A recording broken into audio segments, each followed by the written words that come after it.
So this afternoon we've had a fascinating and frankly a little bit terrifying exploration of the future of technology in our state.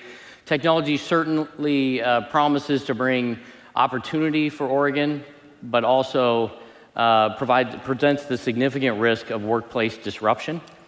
And to be prepared for that and to prepare Oregonians throughout the state for the technological change that's coming, we know that we need to focus on investing in our education system and evolving our education system such that learners of all ages are prepared to deal with the technological future.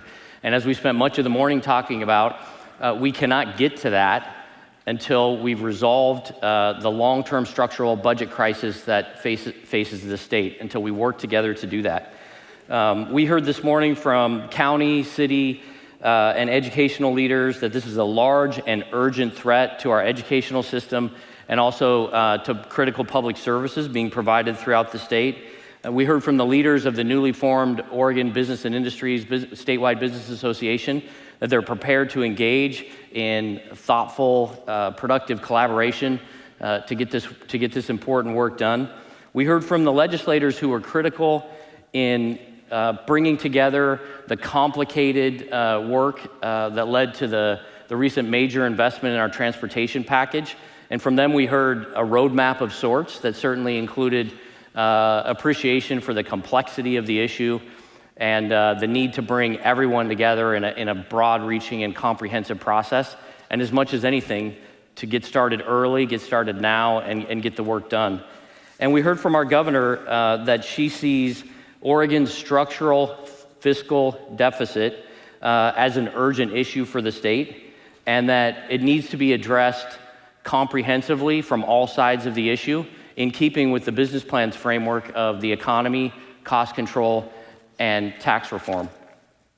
We also heard from her that she and her team are studying the federal tax reform issues and that she's asked her staff to bring options together for addressing Oregon's challenges, fiscal challenges, and to bring people together to engage on this issue and to come up with real solutions.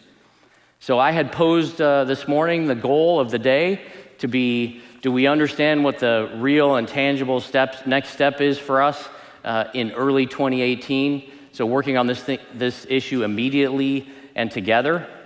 And I hope that we've provided some clarity on that, and that goal has been largely met, as we've heard from a variety of different perspectives, that folks are willing to work on this, they're wanting to engage in it. It's a big, complex issue, and it needs to be addressed immediately. From a business plan standpoint, we're ready to answer the call and to engage in the process as it develops, and to come at it with an open mind and all our best thinking, and an understanding that shared sacrifice is required to resolve this issue for our state and on behalf of citizens and our children.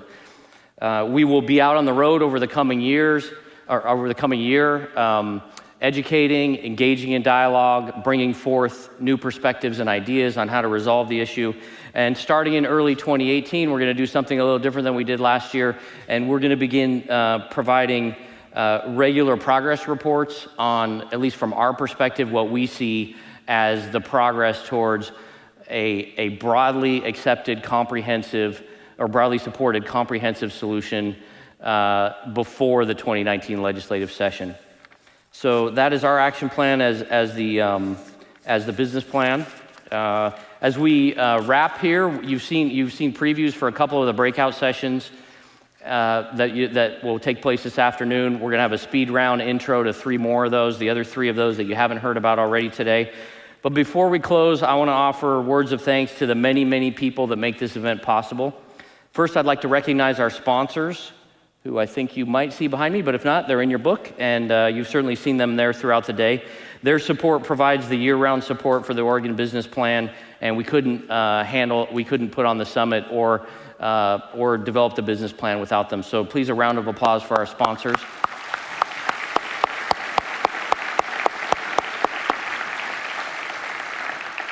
I know we're running a little bit late, but I'm probably gonna thank everyone, and then we can applaud. I think I'll make a bit of an adjustment there. I want to also thank the speakers, significant time investment of their time and talent in the day, and hopefully I know for me, every one of them has provided a different perspective and some interesting learning. I'm also really grateful for the Business Plan Executive Committee, which includes our newest partner, Oregon Business and Industries, who you heard of from today, Chair Sam Tannehill and President Mark Johnson, along with the Portland Business Alliance board member, Debbie Kitchen, who was on stage quite a bit today, and its president, Sandra McDonough. Also OBC Chair Greg Ness and its president, Duncan Wise. These folks consult with their members and with their active advisory committee to help guide our work throughout the year and in preparation for the summit. And of course, I need to recognize the extraordinary staff that helps put this together. Jeremy Rogers, the vice president at OBC, is the manager and cat herder, if you will, and chief of the Oregon Business Plan. Great work, Jeremy, this year and in the past, of course. Also, Jeremy draws on the whole team at OBC, and I definitely need to thank all of them for their tireless work in preparation for the summit as well and in support of the business plan. Henry V. Events has been a key partner in putting this summit on for 14 of the 15 years that the summit's been held. We probably should have had them in year one, but they definitely have done a great job for us today. Also really appreciated the contributions of On Your Feet. Those exercises were pretty fun. And they helped facilitate that discussion to try to make this an even more engaging event. There's many, many more of you that I could thank. The truth is this summit has become really a community-wide endeavor. We receive incredible support from all kinds of partners throughout the state who help with community meetings, organize breakout, and it just goes on and on from there. So last and not least, I'd like to thank all the elected officials in this room and who participate in developing and executing the Oregon Business Plan, some of who participated today on stage, but many of others who are throughout the room. When Senator Wyden convened us in 2002, he envisioned a strong private-public partnership in support of the Oregon Business Plan, and truly without the active engagement of our elected officials, little of the important work in the plan would be possible. So thank you to the elected officials. So let's give a round of applause for everybody that's contributed to this summit this year. So we're gonna now move to breakouts, but before we do that, some folks are gonna come up here and give sort of speed round previews on 3 of the breakouts you haven't heard about today. Again, thank you very much for your time and attention and participation throughout the day. I hope it was a great summit for you. I know it was for me, so thank you.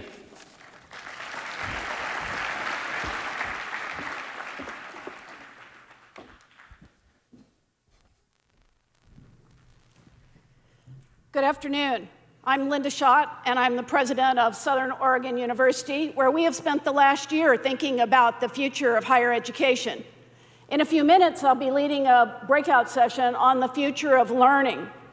When I think about the future of learning, I see 2 possibilities. One is a future where we don't embrace technology. We don't really learn from the latest research on teaching and learning, and we don't adequately fund education. That future will be much like the present, except worse. Because of the automation and other factors you've heard about today, we'll have more Oregonians who struggle to support themselves and their families and are unable to contribute to their communities. In the other future, we do embrace technology.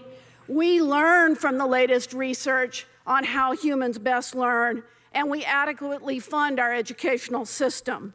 When we do that, we can build a different future. We can build a future where we close the attainment gap and we provide all Oregonians with the skills and capacities they need to contribute to our economic future and to ensure that our democracy is strong. So in our breakout session, we're going to talk about the second of those futures, because I don't even want to think much about the first one. So I invite you to join us as we think about the skills and capacities that learners will need in the future and how we will attain those. Thank you.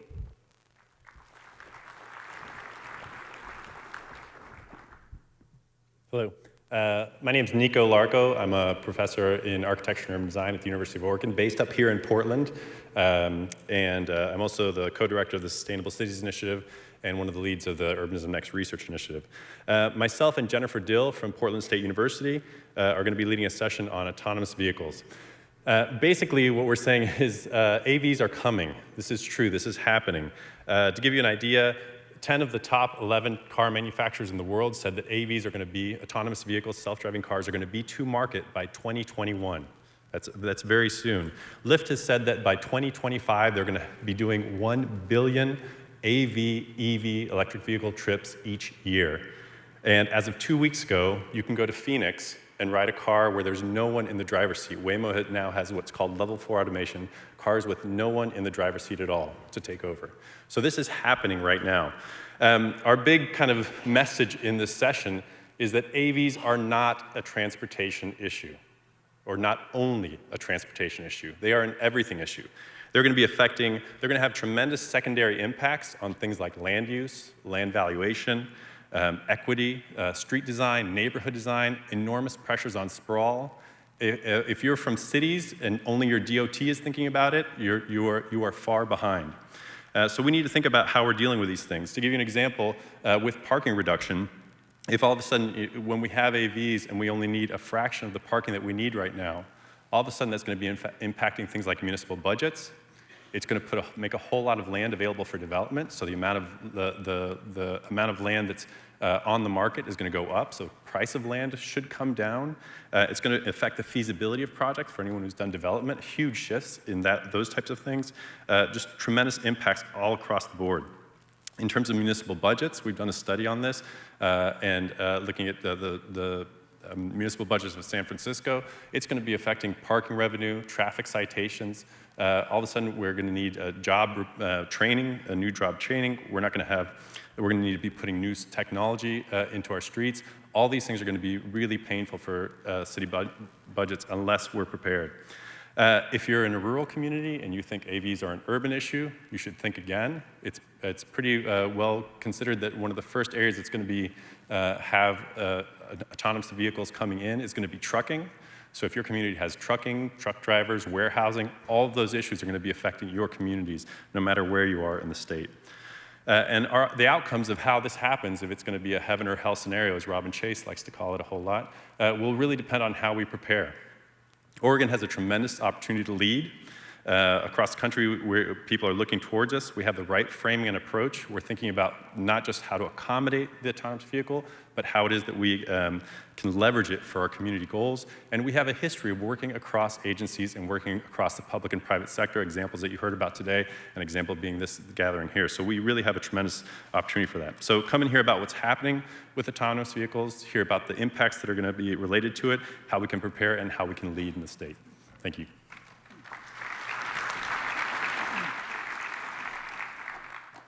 Hi, my name is Bryce Olson. I work at the intersection between healthcare and technology at Intel Corporation, and Oregon's getting old. When I say old, I don't mean like, oh my God, we got 6 more months of rain, old. I mean like literally getting old.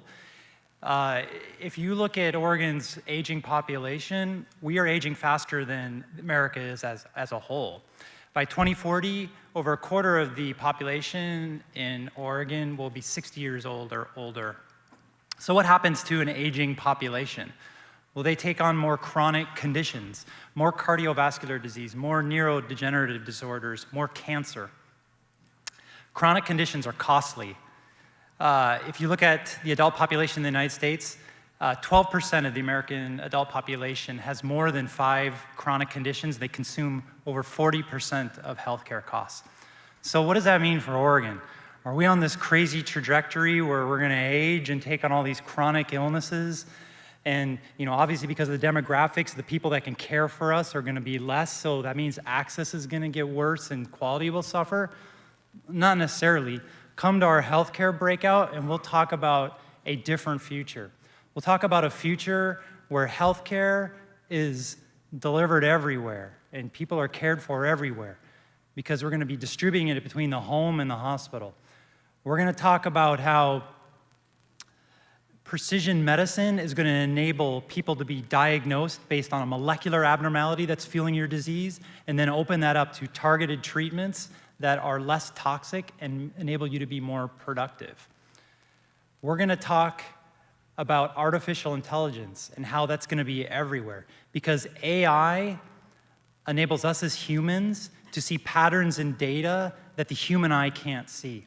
Because patterns have secrets in them, and those secrets are what are going to uncork massive transformations in healthcare delivery and drug discovery. Now, is Oregon going to be front and center leading this transition? I don't know, honestly. I know as an advanced cancer patient, one of these people who have chronic conditions, I'm going to go wherever the healthcare service delivery engages with me the most and enables me to address these challenges and stay well. And I hope that Oregon is leading that. So come engage with us and let's go fix it.